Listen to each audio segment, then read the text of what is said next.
What's up, humans of planet Earth? Welcome back to JRE in a nutshell. Today we have a pretty cool interview with Abigail Shrier.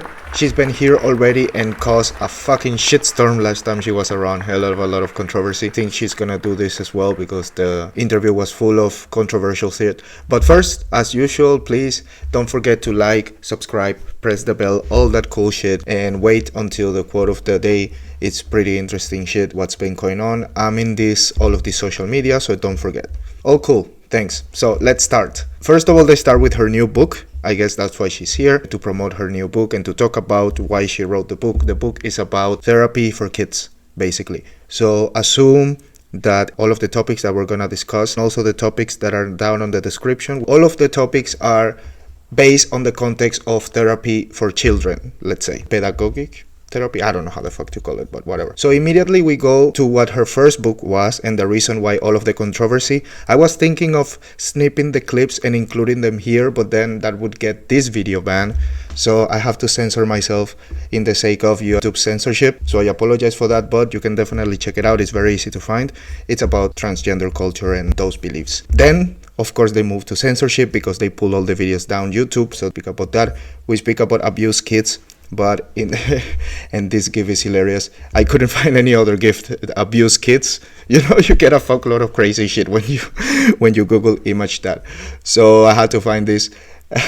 That poor abused kid, yeah, he looks very abused. Anyway, abused kids, but in the sense of kids that didn't grow up with perfect childhood, just kids that maybe they were poor or struggle a little bit, so now that makes them stronger. So in that direction they were talking about it. They speak about social media, the effects of social media in today's kids and in Gen Z, and of course with this survey that they also speak about, 42% of Gen Z generation people, humans, have some sort of mental health condition, at least one, which is crazy, almost half. Ridiculous. Then they move to ADHD and what it actually is and all that stuff. They go it's pretty interesting actually, if you like psychology again. And they speak a little bit about how do we fix the parents, because obviously these are kids. They shouldn't be taking account of their own choices because they're kids. That's why parents are there, to make sure that the kids do things that sometimes they don't want to do, but it's in their best interest. So obviously the parents are fucking up. How do we fix the parents? Very interesting conversation all in all, because I like psychology and especially anthropology because they speak a lot about this generation and what happened in the societal sense and also in the, let's say, individual sense. Very interesting. So I would give it 4 nuts. Extremely cool interview. As usual, I remind everybody that I don't have any association with Joe Rogan or the Joe Rogan experience, and all the timestamps, topics that I didn't say here, also all of them every 30 minutes in case you want to check out some part or not. Everything is down on the description, so please go check it out and I will see you next time.